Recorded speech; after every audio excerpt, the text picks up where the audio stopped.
Hola, bienvenidos a todos. Soy Philip Jaimes y estoy acá con Dr. Duque. Bienvenidos, Dr. Duque. Estoy muy honrado de estar aquí con tu sitio y tu podcast y poder interactuar con todos tus oyentes y quienes te siguen. Philip, es un honor. Gracias, Dr. Duque. ¿Cómo va todo en Medellín hoy? Bien, un día lluvioso, pero tranquilo, afortunadamente. Está como todo bien, afortunadamente. Y en estos últimos días estaba en Cartagena, ¿no? Estaba en un congreso de endocrino, ilustrándome un poquitico más sobre cosas de tiroides y viéndolo, discutiendo con colegas todo lo demás y lo referente a tiroides y saludando a los amigos con los cuales interactúo a lo largo del año en relación con la enfermedad de tiroides. Y como hace una semana estaba en Washington, de Estados Unidos, ¿no?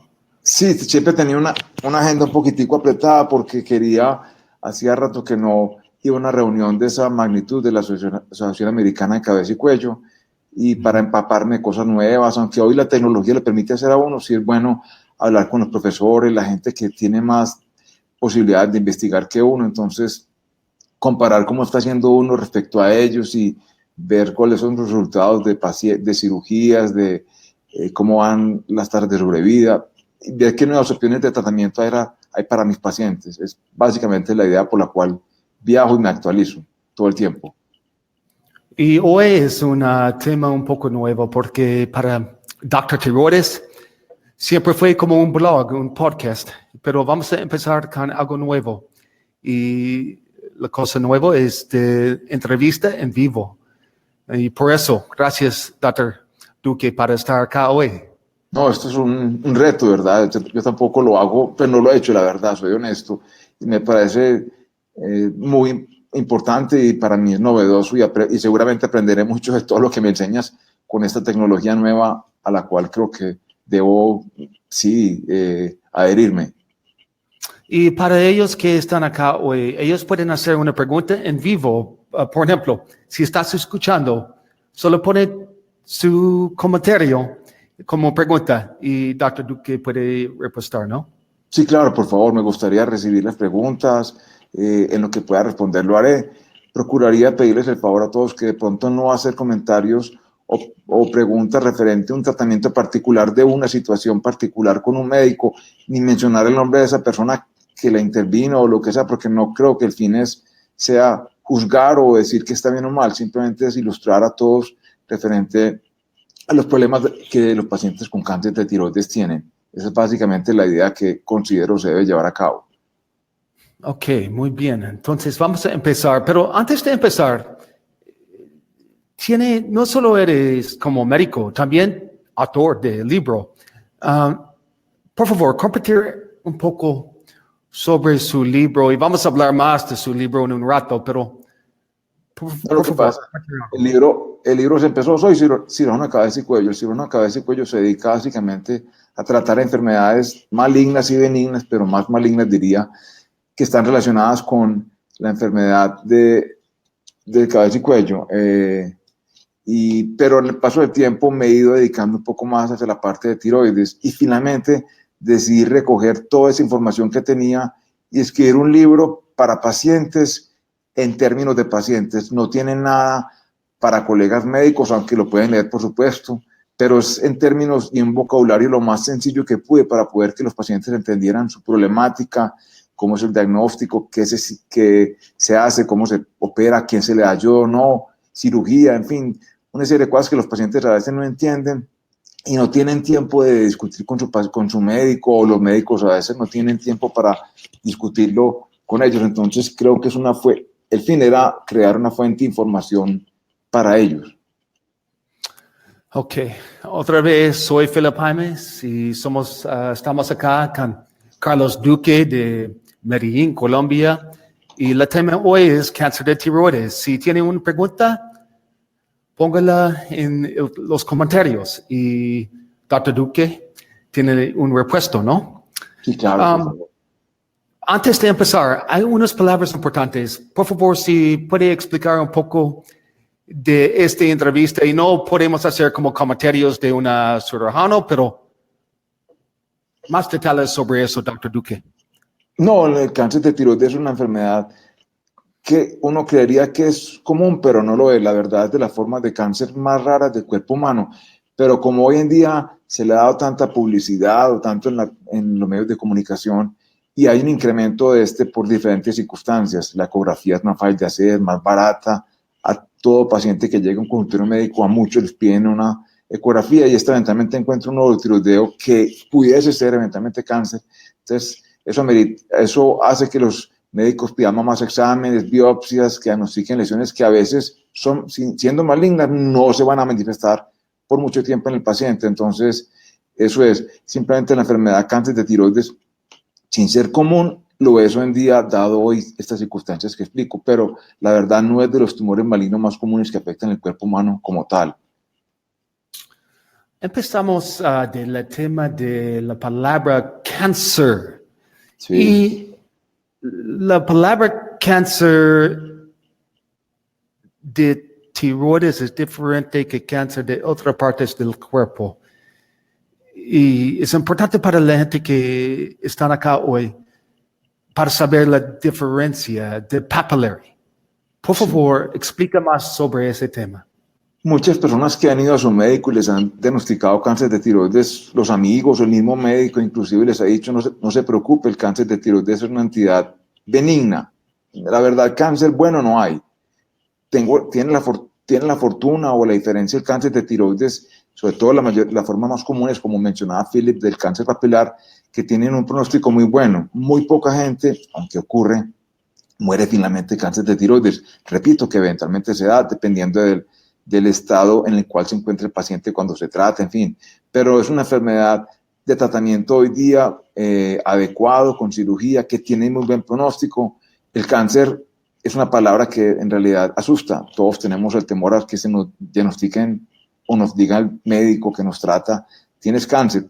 Pero a diferencia de cáncer de otras partes del cuerpo, de pulmón, de mama en las mujeres, aunque este también se presenta en los hombres, gástrico y próstata, el cáncer de tiroides tiene un pronóstico mucho mejor que el de estas entidades que he mencionado. Y afortunadamente el tratamiento en manos adecuadas, cirujanos adecuados y endocrinos y grupos médicos adecuados es de muy buena evolución y supervivencia. Hacemos un ejemplo. Por ejemplo, usted está practicando de cirugía de tiroides por muchos años. Y durante este año, ¿cuántos pacientes tiene de cáncer de tiroides papillary? Y llevo mucho tiempo trabajando, alrededor de 20 años desde que terminé mi entrenamiento de cabeza y cuello en Miami, y con el tiempo, como digo, me he ido llevando más hacia la parte de tiroides. Hoy en día tengo la fortuna que pues, los pacientes me buscan y los colegas me honran con su confianza y atiendo alrededor de 220 pacientes al año con problemas de tiroides, de los cuales la mayoría de ellos, diría un 70%, se refieren a cáncer de tiroides. Y tengo la fortuna de ver para atrás mis resultados de los pacientes que tengo y que sigo viendo, que he operado en este lapso, estos 10, 12, 20 años, y diría que de ellos solamente uno o dos con lesiones muy graves de tiroides, con formas muy raras de enfermedades tumorales de tiroides, que son relativamente raras, afortunadamente, han fallecido. De resto, los demás todos están vivos y los veo en la ciudad de vez en cuando los veo en consulta y me escriben y están muy bien, afortunadamente. Esa es la ventaja o la dicha de tratar esta enfermedad, si se pudiera decir así. Me disculpan la expresión. es importante, ¿no? Que no vas a morir de cáncer de tiroides. No es muy común. No es común y generalmente, con un cuidado adecuado, tratamiento oportuno, llevando los controles que se deben tener en cuenta, con la rutina o la necesidad que el médico se lo indique, el paciente generalmente, afortunadamente, no fallecerá de esta enfermedad. Hay veces en los cuales se puede diagnosticar una recurrencia, es decir, que el tumor recurra en un sitio del cuello, la parte donde anteriormente estaba el tumor tiroideo, pero por lo general los pacientes se hace nuevamente una intervención quirúrgica, si es del caso y se considera en un grupo multidisciplinario, endocrino, médico nuclear, se administra o no nuevamente yodo, pero por lo general, repito, y perdón la redundancia, el pronóstico es muy bueno para la mayoría de las formas de tumores de tiroides, en especial el cáncer papilar y el folicular. Pero es muy difícil para un paciente, una persona, para escuchar la palabra cáncer, y muchas veces si escuchas cáncer, estamos pensando que vamos a morir, pero de cáncer de tiroides no vamos a morir, ¿no? No, eso es de verdad, es que la palabra cáncer trae de por sí ligado como sinónimo, sin serlo, la palabra muerte. Cáncer hoy día, afortunadamente, el tratamiento de las diferentes formas de cáncer en el mundo ha mejorado mucho, ni decir, no quiero entrar en eso porque no manejo otras formas de cáncer, pero para cáncer de tiroides, sin lugar a dudas, la mejoría y los adelantos son muchos, múltiples, desde el punto de vista quirúrgico, tratamiento, cómo se hace, medicamentos, pacientes a los cuales llegaba un momento en el cual yo no les servía, ya hay unos medicamentos que permiten que ese paciente desde el punto de vista de quimioterapia se puedan tratar. Entonces, la verdad, hay muchas alternativas de tratamiento para pacientes hoy día, a diferencia de lo que era antes. Muy bien. Para ellos que están escuchando en Facebook Live, si tienen una pregunta, por favor, pónela en los comentarios y Dr. Duque puede responder. Pero en este punto no hay una pregunta. Seguimos con otros temas de cáncer de tiroides. Dr. Duque, entonces, si tengo un nódulo en mi tiroides, ¿qué hago? Yo creo que primero que todo no debe entrar el pánico. El tener nódulo tiroideo no indica que tengo cáncer. Hay que tener eso muy claro. El que hoy te diagnostiquen, sea por ecografía, porque se diagnostican hoy más por la ecografía. El paciente va donde el médico por un dolor de garganta o un golpe, o le piden un examen de radiología y se encuentra un nódulo tiroideo de una forma incidental. Sea cual fue el motivo, se lo palparon, lo vieron o lo encontraron, dependiendo del tamaño del nódulo, sería o no necesario tomar una biopsia. Pero nuevamente, no más del 5% de todos esos nódulos que vemos los médicos cirujanos o los endocrinos o que vemos en la población general serán cáncer, es decir, que más del 95% de ellos serán lesiones benignas. Entonces, primero que todo, el llamado es no entrar en pánico cuando me diagnostiquen nódulo tiroideo, porque no es cáncer de entrada.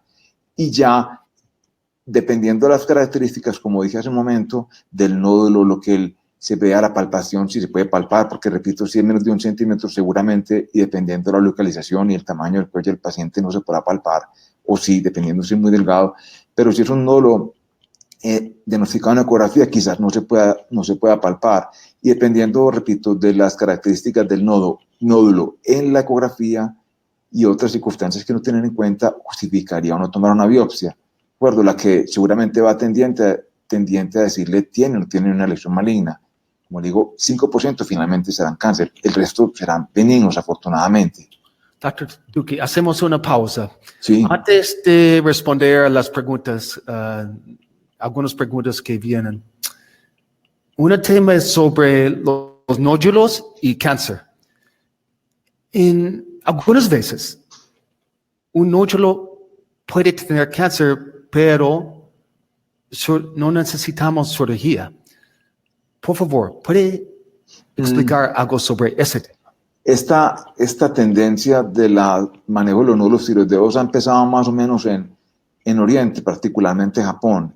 Está el doctor Ito y el doctor Migauchi, que trabajan en el hospital en Kobe, y tienen una serie de estudios que han demostrado ellos, comillas, para ellos, porque la cultura oriental es muy diferente a la occidental, y el trabajo también que publicaron también tiene unas ciertas falencias, si pudiera decir, pero en pacientes con nódulos pequeños, de menos de 5 milímetros, 8 milímetros, y dependiendo de la localización de ese nódulo tiroideo en la ecografía y otras circunstancias, si por ejemplo el nódulo en la ecografía hecha por un buen radiólogo o el cirujano que la haga, observa que ese nódulo está en la parte posterior de la tráquea o muy cercano a la tráquea, y ese nódulo pudiera eventualmente infiltrar la tráquea, ese paciente no sería ideal para observarlo. Sin embargo, si es un nódulo anterior, pequeño, que no tiene las características y la biopsia demostró que era un carcinoma papilar clásico, en algunos casos, en Japón, por ejemplo, se ha venido permitiendo que esos pacientes se observen con el seguimiento adecuado. Esto tendría unas alternativas o no. Quizás te salvas de la cirugía, totalmente de acuerdo, pero no estoy tan seguro y yo creo que comparto la opinión y la preocupación de muchas personas que trabajamos con cáncer de tiroides, que a veces el paciente quizás no entenderá bien la concepción de esto, puede tomarlo muy a la ligera y de pronto no está muy seguro de seguir esta ruta. Algunos médicos, inclusive de Estados Unidos, lo están haciendo y de Europa, pero no es un consenso todavía. Tendría que discutirlo usted con su médico personal referente a si lo hace o no. Depende finalmente de la relación médico-paciente y lo que el paciente considere que debe hacer. En mi caso particular, creo que los pacientes hasta el momento, aunque ocasionalmente lo menciono, ellos no desean tomar esta ruta. Todo el mundo, volviendo a las preguntas previas que hemos tenido, la palabra cáncer indica un temor grande, entonces la gente no quiere estar con ese problema y prefiere más bien resolverlo de una vez del modo como se debe hacer. Okay. Hay más información sobre este tema en la página de web de Dr. Tiroides y yo voy a poner la dirección de la página en este punto en los comentarios. Vamos a seguir adelante. Si puede responder a algunas de estas preguntas y por favor. Si puede seguir adelante con la pregunta de Sofía Restrepo. Sí. Y puede ver las preguntas, ¿no? Voy a ver si las puedo ver. Pero la pregunta es, ¿cuándo saben si debe operar a la persona? Primero hay que basarse antecedentes de la persona. Si el paciente tiene un antecedente familiar de cáncer de tiroides, es una cosa importante, no es usual, pero si mi mamá tuvo cáncer, que de hecho mi mamá tuvo cáncer de tiroides, diciéndolo en modo coloquial, o si mi hermano tuvo cáncer de tiroides, eso me sube un poquitico el riesgo a mí. Pero si fue una tía lejana, quizás no tenga mucha importancia. Si yo fui o no un paciente irradiado, me irradiaron porque tuve sea de mama o de cuello hace 10, 12 años, subí un poquitico el riesgo. Si tengo unas características a la palpación que indican que la masa está fija, o alguna cosa de esas, o si la voz me cambió, y me cambió es no hablar, no la voz que nos cambia a todos de vez en cuando madrugamos, sino tengo un cambio sustantivo fácil de ver en la voz, o si la ecografía muestra que tiene un nódulo muy irregular, que infiltra, que tiene unas indentaciones, o el radiólogo lo refiere como sospechoso, sería darle a ese paciente, hacerle una biopsia para confirmar lesión maligna o descartarla y posteriormente intervenirla si es del caso. El paciente, esa sería mi opinión para Sofía. Hay otra pregunta de Gracia Alicia, pero antes de esa pregunta, vamos con la pregunta de María José. Y la pregunta ¿es más común en mujeres o hombres cáncer de tiroides? Esta es una enfermedad de mujeres. Si me preguntan por qué, se han estudiado cientos de teorías. La única que tiene relación, finalmente, es la radiación. La radiación, por ejemplo, el cáncer de tiroides es mucho más común en los pobres habitantes de Chernobyl y Fukushima, y es mucho más común en los niños en esos niños que estuvieron en esos accidentes y que posteriormente crecieron. Pero haciendo aparte de todos esos pacientes que no tienen, afortunadamente todos no estamos enfrente de un accidente nuclear como los que vivieron en estas regiones del mundo.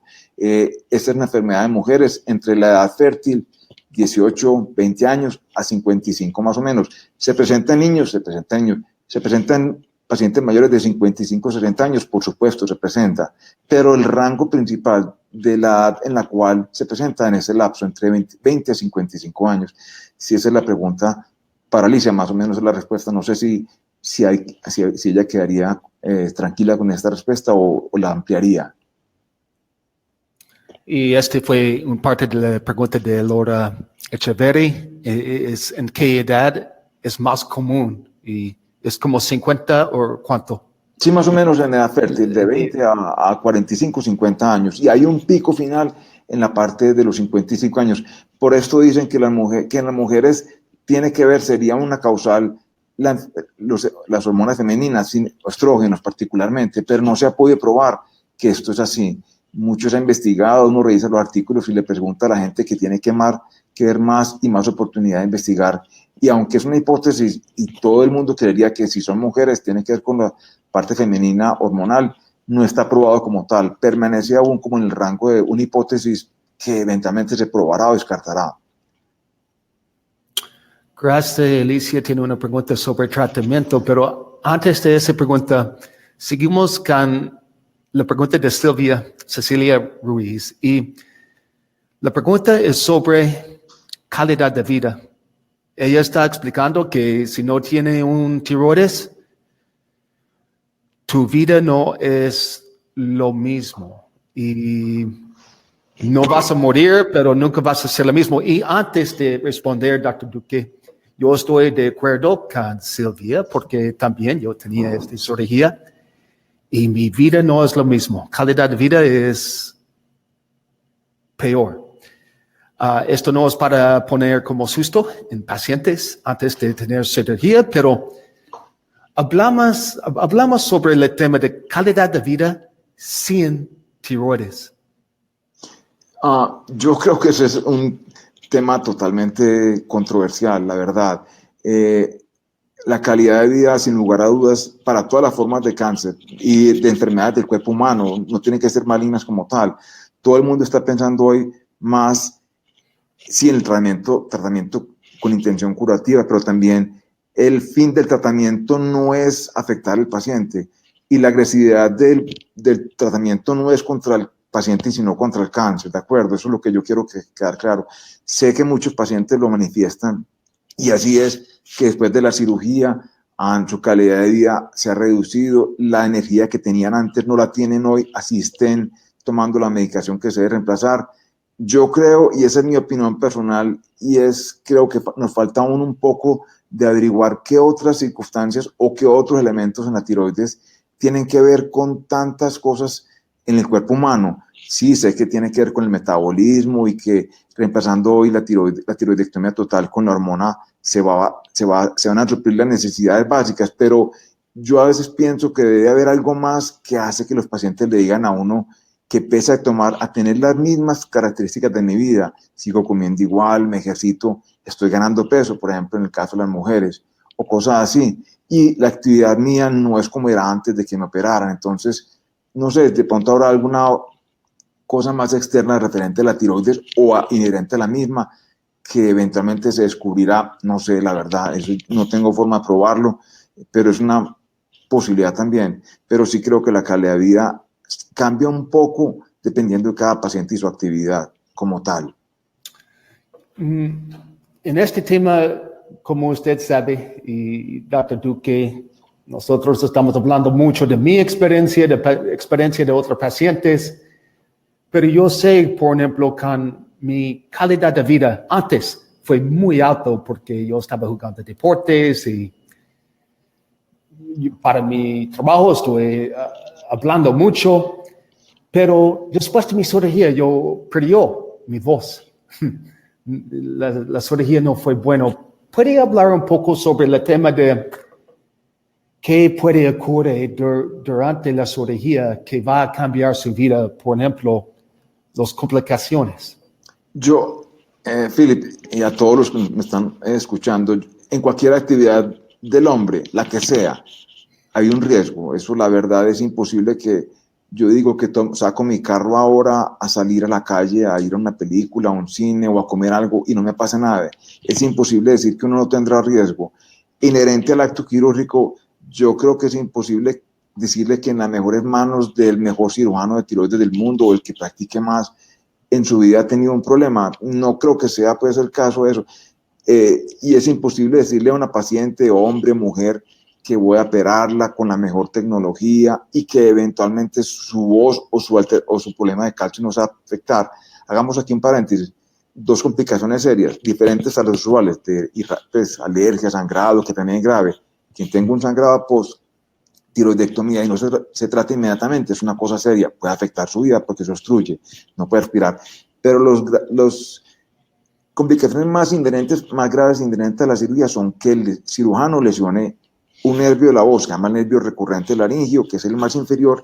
Hay un nervio más superior que se llama laringio superior, que tiene que ver con la voz, pero no con tanta potencia como tal. Dejemos aparte de si hablamos únicamente del recurrente laringio.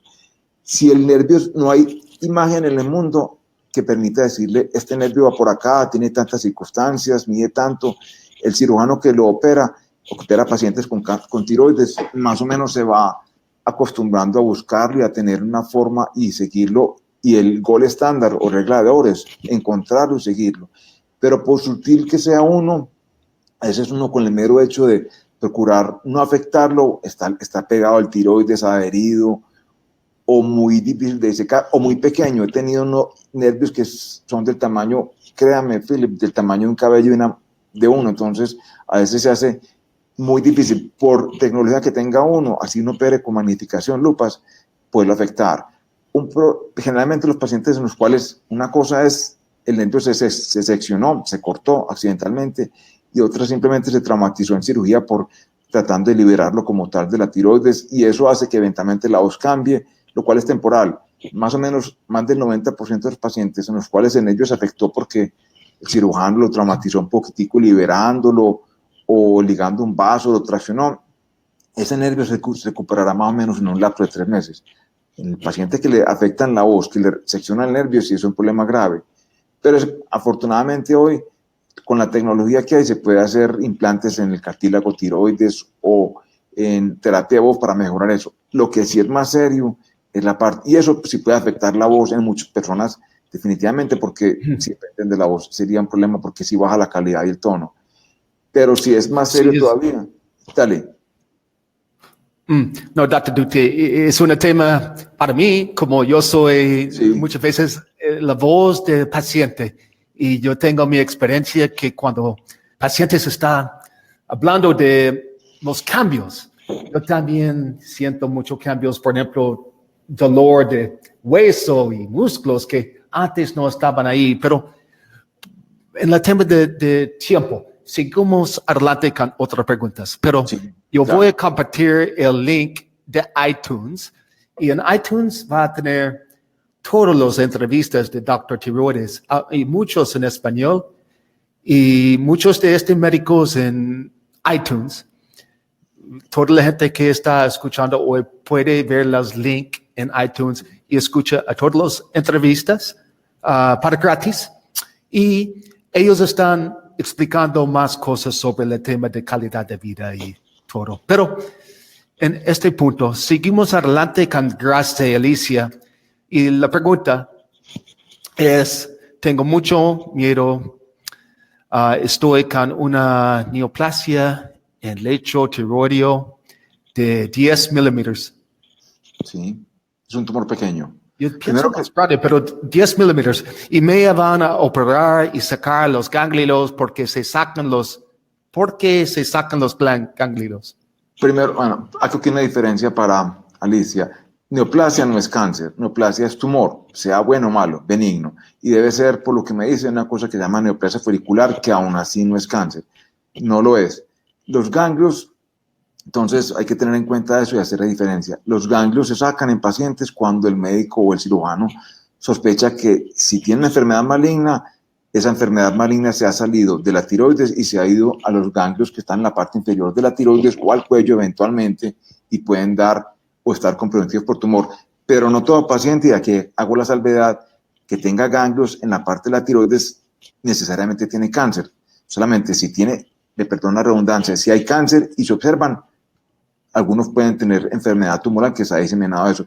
Pero hay también una enfermedad que se llama la tiroiditis de Hashimoto, que cursa con múltiples ganglios en la periferia de la tiroides sin que estos sean enfermedad maligna. Es una enfermedad benigna que cursa finalmente con una tiroides gruesa, que a veces hace que el paciente tenga falta de hormona tiroidea, tenga que tomar hormona, pero no es cáncer, es simplemente se acompaña, como está en inflamatorio, se acompañan muchos ganglios y puede hacer pensar al radiólogo o al cirujano al momento del acto quirúrgico que esos ganglios estén comprometidos por tumor, pero no es así. La verdad que generalmente no están comprometidos por tumor, y eso lo dirá finalmente el patólogo como tal.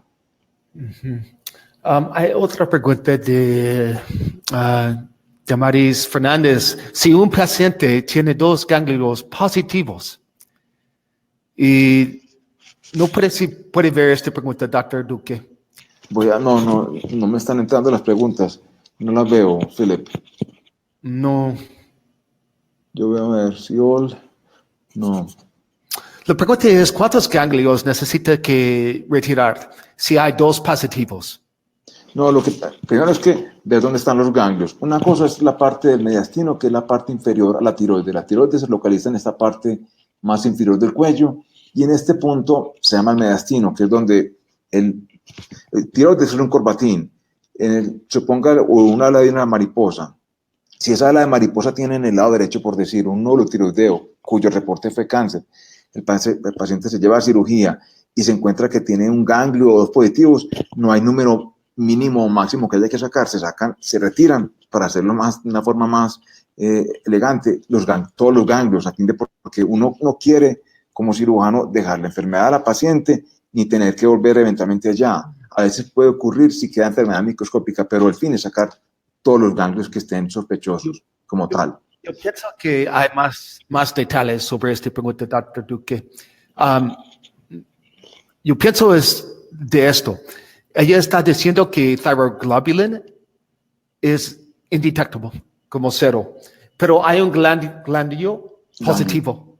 Eso, aquí viene una pregunta Yo pienso que durante la cirugía no sacan el tiroides y ya hay ganglio.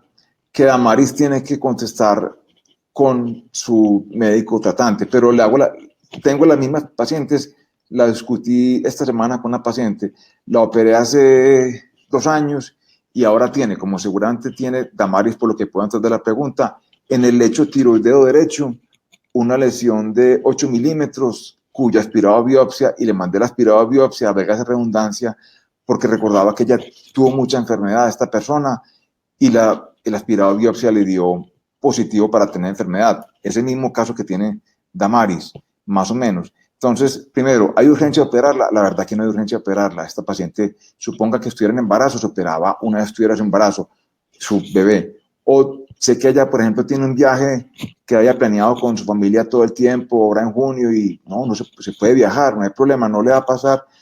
A mi modo de ver, con ese paciente con una tiroglobulina indetectable, con un nódulo de 8 milímetros, generalmente, si es un cáncer papilar, y hago la salvedad, si es un cáncer papilar, no va a tener mucho problema. Repito que esto no es dogma ni de 100%, porque preferiría no hablar de eso, pero es básicamente la conducta con esta paciente que hago si tuviera este problema, seguirla, y eventualmente sí le diría operarse si lo considera. Pero si es, de pronto sí requería operarse, pero sin afán, no tiene que hacerlo mañana, porque de hecho la tiroglobulina está indetectable, entonces de pronto le permitiría tener cierto rango para poder funcionar en cuanto a eso y posteriormente operarse en un momento que lo considera adecuado. Y para este tema, yo soy igual que antes. Sí. Usted no fue mi médico, mi cirujano, pero con mi cirugía sacan mi tiroides y ellos obedecen un ganglio, sí. Pero yo no quiero otra cirugía. Y por eso en este tiempo estamos haciendo un active surveillance. Y no estamos haciendo otra cirugía. Pero seguimos adelante con otra pregunta. No, yo hago una paréntesis ahí con la observación. No estoy muy de acuerdo con lo que hablé ahorita de la parte de los japoneses, observar pacientes con nódulos de 5 o 8 milímetros, pero con un paciente que tiene un ganglio en el cuello o en el lecho tiroideo, no está la urgencia y se puede hacer, si en ese paciente lo hago, es observar, vigilar, siempre y cuando el paciente tenga la posibilidad de ir al médico, tomarse la ecografía, seguir los exámenes.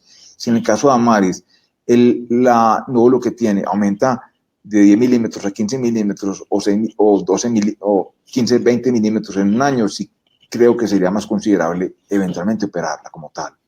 Y un punto, otra vez, antes de la próxima pregunta de Santiago Hernández, otro punto, no vamos a morir de cáncer de tiroides, ¿no? Papilar, no es muy común.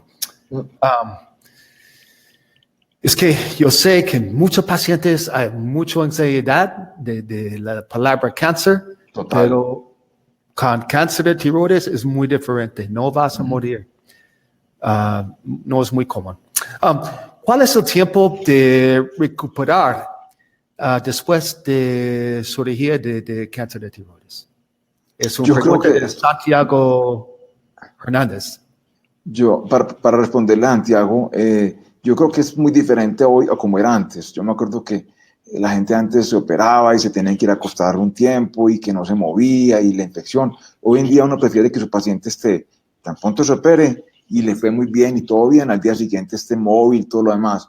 Creo que para una tiroidectomía total por cáncer, por ejemplo, la incapacidad va más o menos entre 8 y 10 días, dependiendo de lo que el paciente considere o haga. A veces 15 días porque el paciente está cansado, quiere tomarse un tiempo para para solucionar sus problemas y sus cosas, pero generalmente de 8 a 15 días es lo que uno considera. Y el tiempo de recuperación, yo les digo al día siguiente, por favor, haga su vida común y corriente, si tiene que cuidarse la herida, curaciones, en fin, pero la actividad prácticamente, si no hubo ninguna complicación y el evento quirúrgico transcurrió sin ningún problema, generalmente en unos 2 días pueden estar moviéndose como regularmente se hace.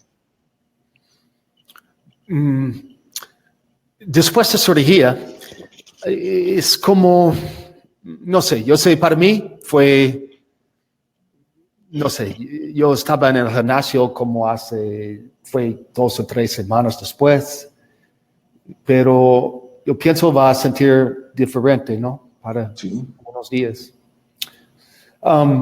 Hay otras preguntas acá, por ejemplo, de Lilian. Y Lilian, esta pregunta es un poco más personal. Yo voy a compartir el link del grupo de Dr. Tiroides con Philip Hymas. Y en ese grupo, Dr. Duque también es un miembro.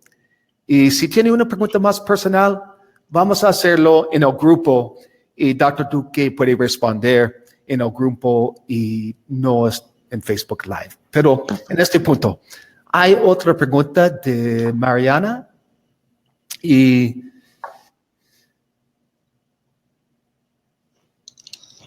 el riesgo de recurrencia en un cáncer papilar que tuvo extensión extraglandular.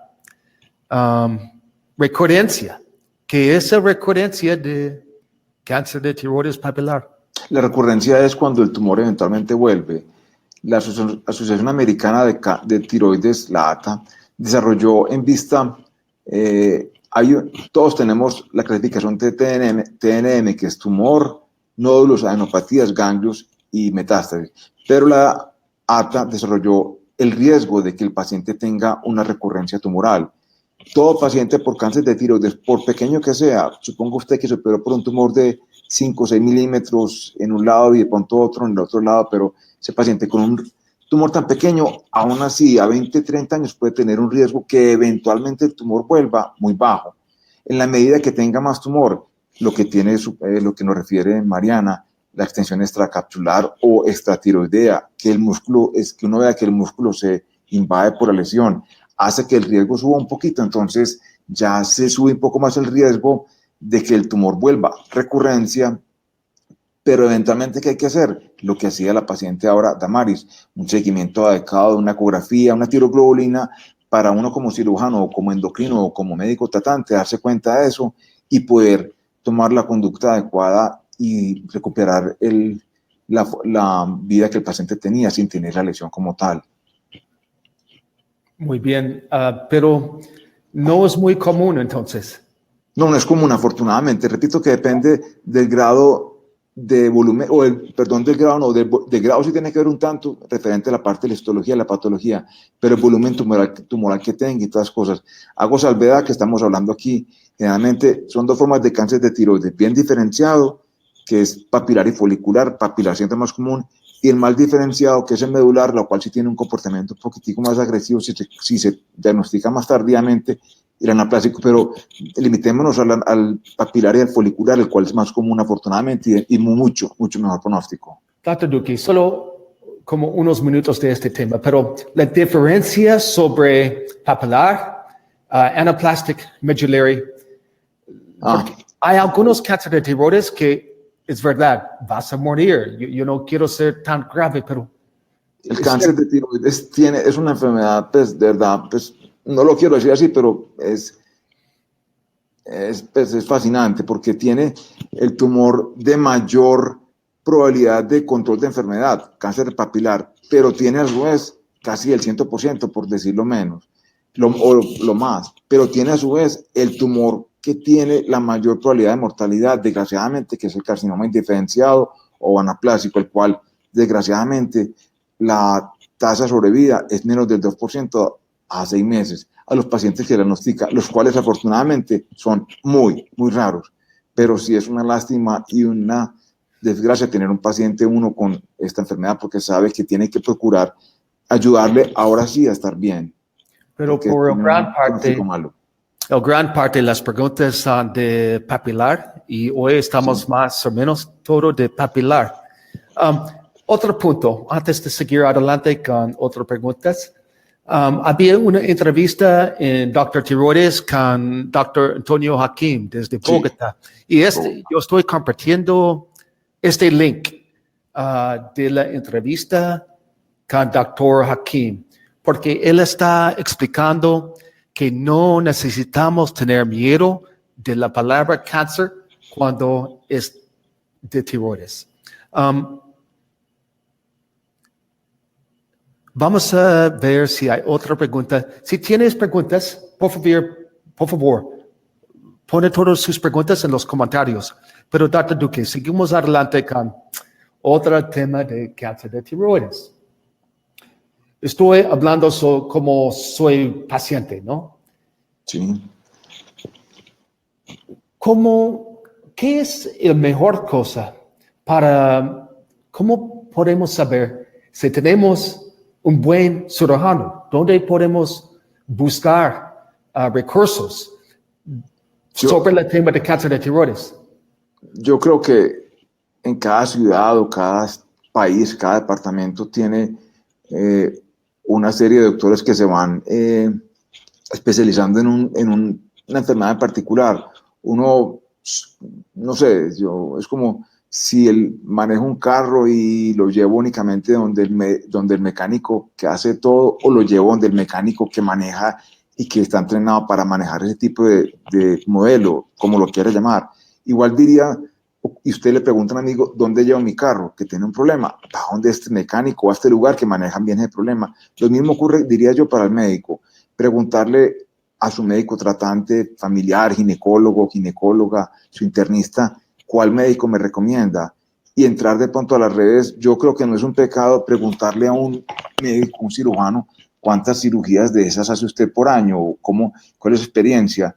Yo me siento honrado en decirle que yo afortunadamente opero pacientes, pacientes con esta enfermedad, tengo la confianza de muchos colegas y entonces eso permite eso, pero yo repito que no es un pecado preguntarle a su médico, recomiéndeme un buen cirujano o un buen endocrino si es del caso, para que me trate con seguridad en su ciudad de origen o cerca de esta, encontrar a alguien que pueda tratar la enfermedad que tiene de un modo adecuado con la menor cantidad de complicaciones, pues la menor posibilidad de complicaciones si estas se pudieran llevar a presentar, ¿ya? Más o menos. Yo estaba hablando con una entrevista de Japón, de Dr. Sí, Miyauchi. Miyauchi. Y un tema fue, ¿cómo sabemos si el cirujano es muy bueno? Y hay otro médico que se llama Dr. Shaha en Sí. Dr. Tiroides entrevista. Y él está explicando que es muy importante que el cirujano no solo es un tema de las preguntas que vamos a hacer como paciente, pero es muy importante las preguntas que el cirujano hace para el paciente. Y la pregunta número uno es, ¿qué haces para su trabajo, no? Total, Si porque usas es que su voz mucho. sí, yo creo que, pues, repito que yo creo que es imposible que el doctor Saja le diga al paciente 100% le firmo acá, no va a salir con problemas de voz. De verdad que uno lo ve en las conferencias hablando y es una persona tan entretenida para hablar, pero como cirujano es imposible que uno le diga al paciente 100% va a estar bien, ¿de acuerdo? Uno procura que sea así, que ese es el resultado final. Pero sí creo que uno tiene que tener en cuenta, primero, la actividad del paciente.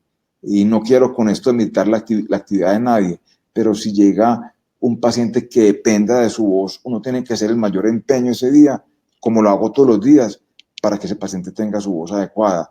¿De acuerdo? Procurar que eso ocurra. Pero también hay que tener otras cosas importantes.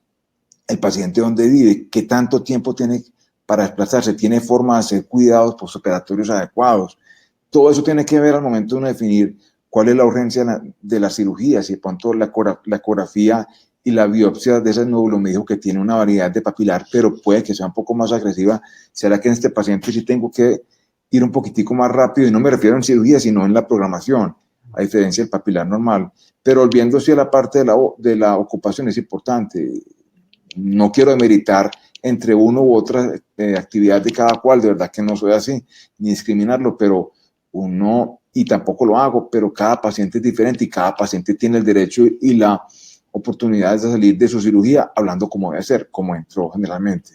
Y Dr. Duque, cuando un paciente está en su oficina, usted es como uno de los mejores en el mundo de cirujano de cáncer de tiroides y está explicando todos los riesgos, pero hay otros cirujanos en el mundo que no están explicando los riesgos de cirugía con los pacientes. Y por ejemplo, para mí, si yo sabía los riesgos antes de cirugía, yo no va a seguir adelante, pero esta es una cosa personal. Vamos a seguir adelante con otra pregunta. Y esta pregunta es interesante, es de Mariana.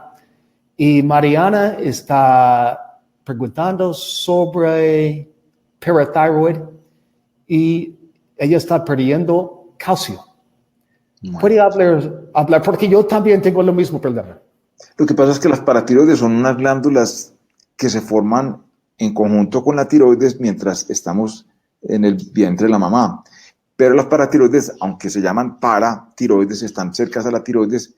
Nuevamente volvamos a la imagen del corbatino o la mariposa. Las paratiroides son unas glandulitas pequeñas, menos de 6 milímetros cuando son grandes. En general les digo a los pacientes que son como una lenteja o un grano de arroz muchas veces. Tan pequeñas y están atrás de la tiroides, no son fácilmente observables, sino que uno como cirujano sabe dónde están, más o menos las busca, aunque eventualmente puede haber una anormalidad. No es usual, dependiendo de la enfermedad del paciente, el grado de volumen que tenga, si tiene muchos ganglios comprometidos por tumor, que un cirujano reseque inadvertidamente, y aquí hago inadvertidamente las paratiroides. A veces uno puede confundir grasa adherida a la tiroides y el patólogo finalmente le dice eso es una paratiroides, pero eso generalmente el paciente no va a tener problema. Pacientes con mucha enfermedad tumoral o que el cirujano no tenga la precaución de buscar las paratiroides y preservarlas y dejar su vasculatura adecuada, pueden tener sí riesgo de tener lo que se llama un hipoparatiroidismo permanente, hipopara bajo en hormona paratiroidea, y tienen que tomar los pacientes desgraciadamente por largo rato calcio para poder suplementar esa falta del mismo. Es básicamente eso. No es usual, pero que un paciente quede con hipopara permanente es muy, muy raro, menos del 3% ocurre, pero se presenta desgraciadamente. Yo tenía mucha suerte, ¿no? Yo perdí mi calcio, yo tengo este problema y también vos. Sí. Pero no es muy común. Hay dos preguntas acá que son en común, de Sofía y Santiago. Y ellos están preguntando sobre el tema de estrés y si ese es la causa de problemas en los tiroides. No, yo no sé, yo sí sé que el estrés tiene muchas cosas que ver con la vida de los hombres y mujeres hoy día. El que todos tenemos una situación personal, una actividad, llegar a tiempo a un lugar, realizar una cirugía que para mí a veces representa un reto por la dificultad, por la persona, por la ocupación, pero todos tenemos estrés. Yo no sé si tenga mucho que ver con el desarrollo de cáncer. A veces creo que tiene que ver más con el desarrollo de una recurrencia. Dicen que el estrés puede hacer que la carga inmunológica de defensa de uno como tal permita que eso ocurra, y creo que eso es factible. No sé qué tenga que ver directamente el estrés con el desarrollo de cáncer por primera vez. De verdad que no diría que tenga mucho que ver. Sé que para otras enfermedades, lo he conocido pacientes que están recuperándose de una leucemia, un linfoma, eventualmente tuvieron una pérdida sensible en su familia o un problema en su trabajo, y esa depresión tan severa les llevó a que el tumor se recurriera, pero no, la verdad no estoy muy seguro de que tenga que ver mucho con la parte de tumoración inicial como tal. Hay otra pregunta sobre el laryngeal nerve. Podemos hablar un poco más sobre la voz. Sí. Y podemos perder la voz durante una cirugía, pero también podemos reparar este nervio si está cortado, ¿no? ¿Puede compartir más detalles sobre este tema? Este es un tema de verdad muy controversial, Philip, porque a lo largo de, yo recuerdo en mi carrera, 20, 25 años, algunos autores decían lo que tú dices: el cirujano está en su cirugía accidentalmente porque no creo que nadie pues corte un nervio que no esté comprometido por tumor de forma voluntaria, accidentalmente seccionó ese nervio. Cuando uno se da cuenta de eso, o el cirujano se da cuenta de eso, lo puede seccionar otra vez. Lo puede otra vez, suturar con una sutura muy fina, con un microscopio. El problema es que un nervio, llámese el que llame, hazte de cuenta, y que las personas que están viendo esta entrevista, un nervio es como un paquete de espaguetis.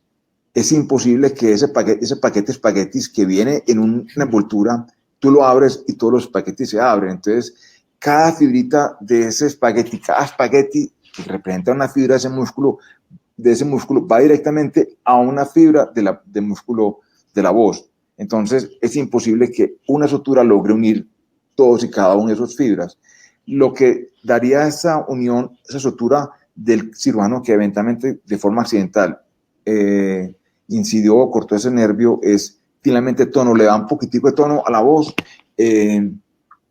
pero no creo que la voz sea igual, ni la motilidad de esa cuerda se recupere como esperaría uno. Eso no ocurre. Pero sí creo, y lo he visto en 2 pacientes en los cuales he tenido que seccionar el nervio porque ha tenido tumor en la parte central, me ha permitido, después de encontrar y resecar el tumor, me ha permitido suturar nuevamente los cabos distal y proximal, y creo que la recuperación de la voz de los pacientes fue mejor que los pacientes en los cuales, dada la tumoración, no pude hacer eso. Entonces, algo debe haber, pero sí es muy difícil que esa cuerda vocal se vuelva a movilizar como se movilizaba antes. Eso es básicamente lo que ocurre. Yo quiero compartir 3 cosas en este tema porque como un doctor tiroides estoy charlando con muchos médicos de tiroides. Tú sabes más que muchos, de verdad. Pero yo quiero compartir 3 cosas y la tercera cosa es una pregunta para usted. Pero número 1, acá es un link. Yo voy a compartir un link de Dr. Miyauchi. Y él está hablando, es una entrevista en inglés, pero él está hablando del tema de si el nervio está cortado, cómo vamos a reparar. Pero la otra cosa, tema número 2, Dr. Antonio Hakim en Bogotá, él está diciendo que tiene una como terapia después de cirugía. Sí. Si este nervio está cortado, él puede hacer como terapia sin cirugía. La tercera cosa, y si puede compartir más de eso, porque mi nervio fue, el cirujano corta mi nervio y después tengo un implante. ¿Puede hablar más sobre el implante? Vamos por partes. Bueno, ya mencioné que independiente que el cirujano que lesionó el nervio lo pegue, no funcionará. Dará tono, pero no. Pero sí hay hoy día diferentes formas de rehabilitar la voz. Uno, donde la terapista de la oclusión, fonoaudióloga, foniatra, como se llama en diferentes países, o speech pathologist en Estados Unidos o en Inglaterra. Y esa terapista le va a dar una serie de recomendaciones de ejercicios para que su cuerda vocal, suponga que la cuerda vocal es, no sé si me pueden ver, es esto, acá, y la cuerda vocal izquierda se lesionó y no se mueve. El cirujano, la terapista lo que hace es una brega a que ese lado de la cuerda tenga más fuerza y se medialice, se parte de la línea media, de modo que ese espacio que quedó no quede tan amplio al momento de hablar y la voz mejore. Pero si eso no ocurre o el paciente requiere que se haga inmediatamente o rápidamente, si hay una cirugía como te hicieron a ti, en la cual en el cartílago tiroides, el otorrino que hace cirugía de laringe o el otorrino entrenado para esto, hace una pequeña ventanita en ese cartílago y coloca un implante a fin de que esa cuerda que estaba abierta y no se movía, llegue más a la parte media, y la otra cuerda que se está moviendo permita cerrar toda esa brecha que hay y permitir que la voz mejore. Eso se llama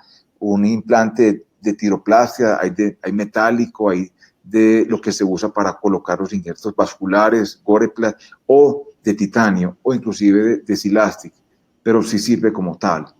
¿Y cuál era la otra pregunta, la final, la tercera de esa set? Creo que era básicamente eso. Sí.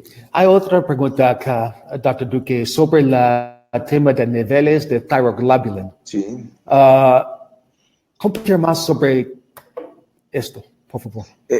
Afortunadamente, la tiroglobulina es lo que se llama un marcador tumoral.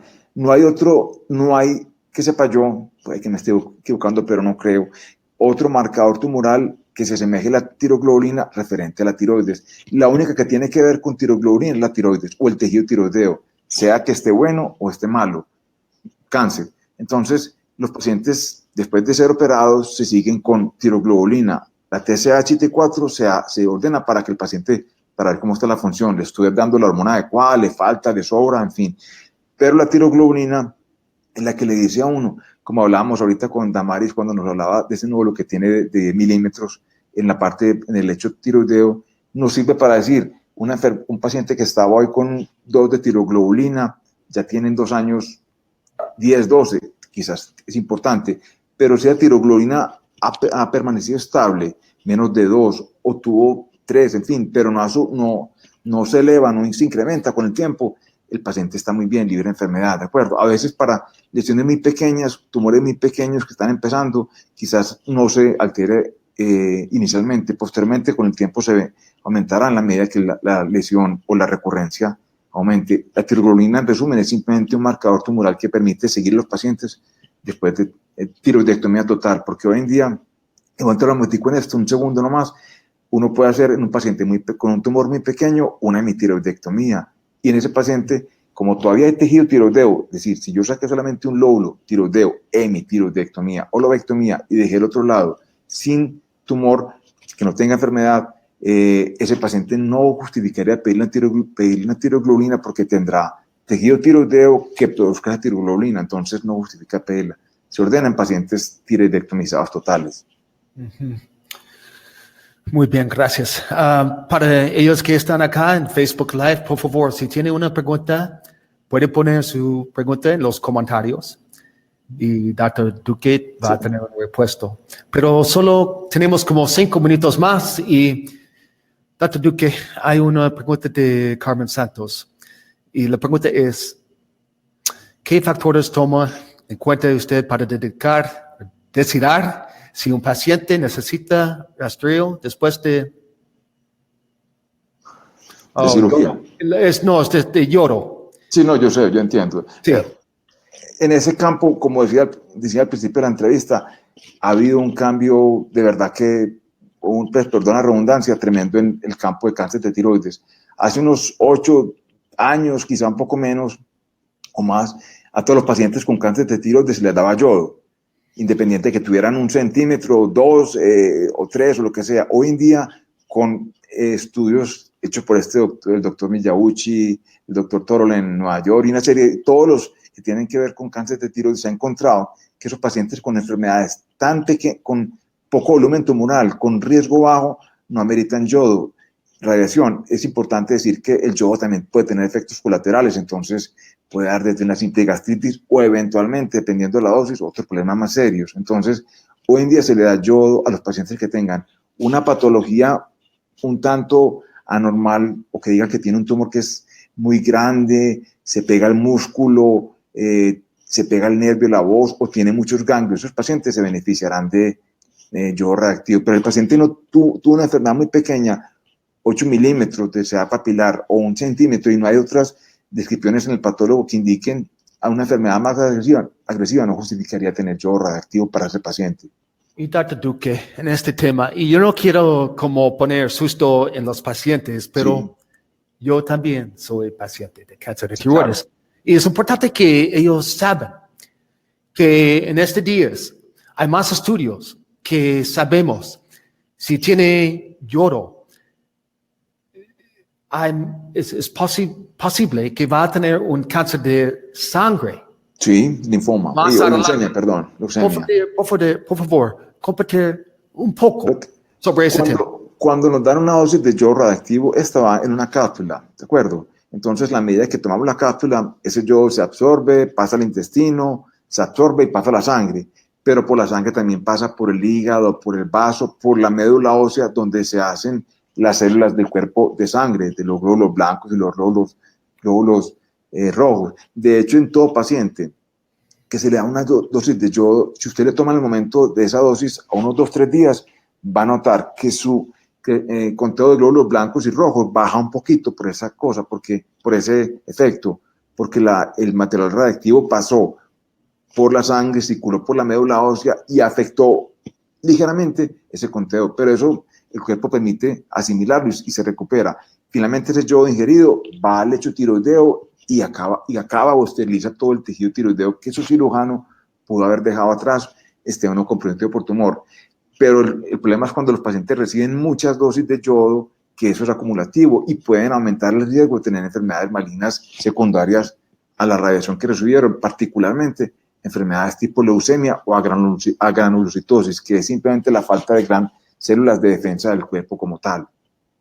Ok, gracias, Dr. Duque. Y Carmen, gracias para su pregunta. Y mira, por esta hora estamos hablando de cáncer de tiroides y es muy evidente que esta enfermedad no para, ¿no? Es como hay una cirugía y luego posible hay problemas de voz, de calcio, de sangre. No es como algunas veces un médico va a decir es un good cancer, cáncer bueno.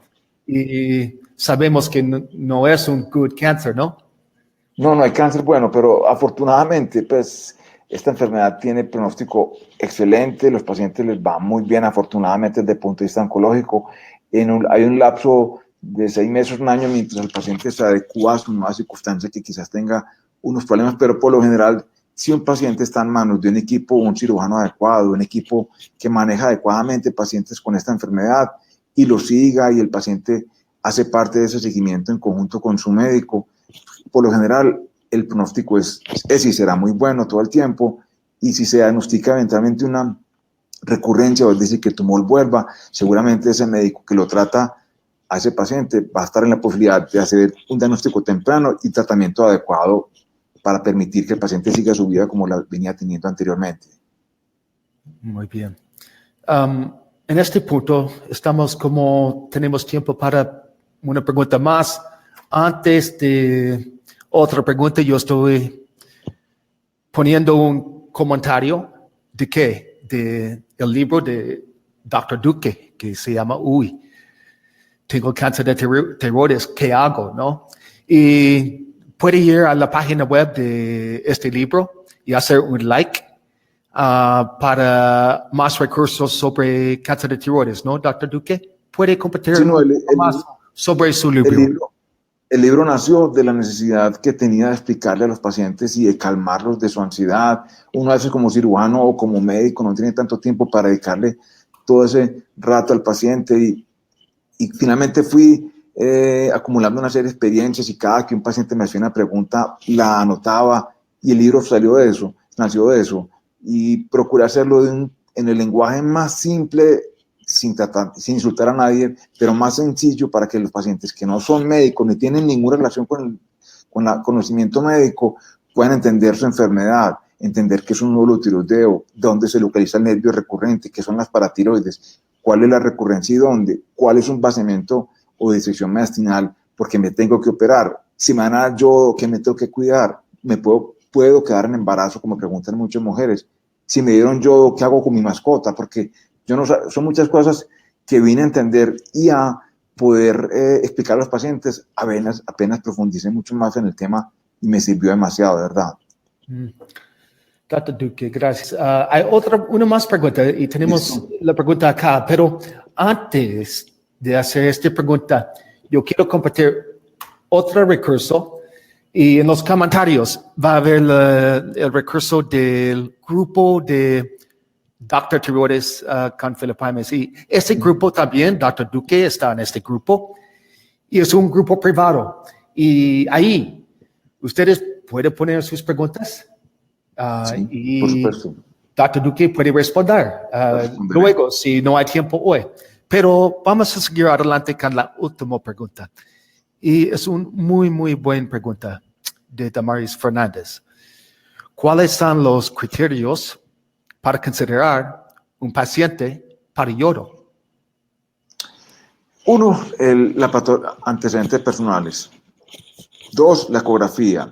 3, sin lugar a dudas, el reporte del cirujano, que encontré en cirugía, me dio dificultad, estaba la lesión adherida al músculo, se pegaba la tráquea, o encontré muchos ganglios, el reporte de la cirugía y la experiencia del cirujano, y el reporte final del patólogo. Si el patólogo le dice a uno que la tumoración que uno como cirujano no pudo ver se pegaba contra el músculo, o en alguna oportunidad se adhiere a pequeños vasos de la tiroides, que no tiene que ser así, y lo que indicaría que el tumor tiene una agresividad un poquitico mayor a lo usual, o que se pega un filete nervioso, o que encontró muchos ganglios, y de esos 10, 12 ganglios que tenía, había 4 o 5 con enfermedad real tumoral. Ese paciente tiene que ver yodo. Pero si la lesión mide 6, 8 milímetros y tiene una patología que no sale de un cáncer papilar clásico y no está rodeado de ninguna otra lesión, ni se encuentra en la tumoración tiroidea o en la tiroides, perdón, otras lesiones tumorales, ese paciente hoy día, la verdad, a diferencia de unos años para atrás, no necesitaría yodo. Y estamos procurando dar menos tratamientos de yodo a fin de que el paciente tenga menos riesgos en su vida como tal, porque de hecho el yodo también implica incapacidad, aislarse, tener una serie de cuidados personales y de la familia. Entonces es una ventaja de tener hoy día esta opción. Yo pienso en el futuro vamos a tener una entrevista sobre solo este tema de yodo, porque hay más detalles. Antes de decir hasta luego, Dr. Duque, otra pregunta, última pregunta de hoy. Y Fabuloso. muchas gracias por estar acá y a todos que están acá también, pero antes de esta pregunta, yo voy a compartir otro recurso, y esto es la página web de Dr. Tiroides. En Dr. Tiroides puede ver muchas entrevistas en español. Solo hace un clic y play, es gratis, y puede escuchar de las voces de mejores médicos en el mundo en español. Dr. Duque, ¿cuándo es el mejor tiempo del día para tomar la pastilla de levothyroxine? Lo que pasa es que uno debe procurar, el cuerpo tiene unos momentos fisiológicos, entonces uno debe procurar, se ha encontrado que la hormona tiroidea se libera más o menos en las horas tempranas del día.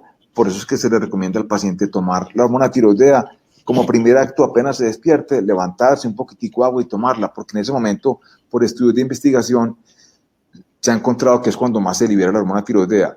Básicamente eso. Pero si el paciente no puede hacerlo por su actividad, porque tiene que levantarse y desayunar temprano, se le recomienda que de pronto en la noche coma temprano, espere unas 3 horas y ya se puede tomar la hormona antes de acostarse. Pero en general se recomienda tomarla en la mañana, tan pronto el paciente se despierte, y esperar 1 hora para desayunar como tal, antes de tomar otro medicamento o consumir desayuno como tal. Yo pienso es una pregunta de muchos pacientes, ¿no? Es el tema de cuándo puedo tomar esta pastilla y cuándo puedo comer después de la pastilla y todo de esto. Porque a algunos pacientes les gusta tomar, por ejemplo, por la noche, otras en la mañana. Sí, pero depende de las circunstancias. La mañana. Yo diría que tu médico o endocrino o el cirujano te explicará, y doctor, es que tengo que madrugar todos los días y no me puedo sin desayunar, o la opción es esa. En la noche previa, comer temprano, antes de acostarse, 2, 3 horas antes de acostarse y de haber comido, ya se toma la tableta, y es como, y similaría o haría un similar a lo que haría si la tomara en la mañana, con el mismo resultado finalmente.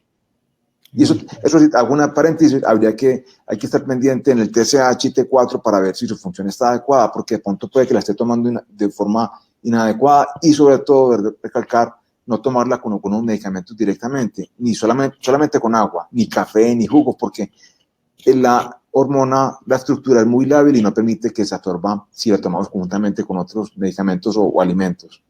Dr. Duque, gracias. Y ya estamos de 1 hora y por favor puede disfrutar su día en el domingo, pero antes de decir hasta luego, ¿hay algo más que quiere compartir con la gente que están acá en Facebook Live hoy? No, yo creo que cáncer de tiroides, bueno no hay, esas son mis indicaciones. Cáncer de tiroides, desgraciadamente anaplásica, es una forma rara que afortunadamente, repito, perdón la redundancia, es muy rara, pero cáncer de tiroides de las formas comunes que regularmente vemos los médicos, tiene muy buen pronóstico. La gente, sin decirle que debe perder el miedo, no hay por qué tener esa expresión, pero hay que tenerle respeto, tratarla, no olvidar que fuiste un paciente con cáncer de tiroides y tu seguimiento será de por vida. Quizás en la medida que se haga más largo el tiempo en el que te operaron al tiempo en el que estás viendo la enfermedad, será más adecuado. Pero no olvidarse nunca que hay que estar pendiente, hacerse eventualmente los exámenes. Y esta es una enfermedad de muy buen pronóstico. De verdad que disfruté mucho la entrevista y espero que los pacientes hayan entendido mis conocimientos y lo que expliqué si era el caso. Dr. Duque, una cosa más. Si alguien quiere estar en contacto con usted, ¿cómo? En mi página web, yo tengo una página web que se llama Casiduque, o en la página de Facebook que es cáncer de tiroides, o el libro Cáncer de tiroides. En eso puede estar, lo pueden buscar y aparece, pero de verdad procuraría responder a los pacientes. A veces me temo que no puedo responder inmediatamente porque tengo un día agitado, pero en general procuro responder en el lapso de unos días si lo puedo hacer, sin ningún problema, de verdad. Sería un honor. Muy bien, Dr. Duque, muchas gracias y gracias a todos que estaban acá hoy con nosotros y hasta la próxima vez. Muchas gracias a todos, buena tarde y feliz domingo.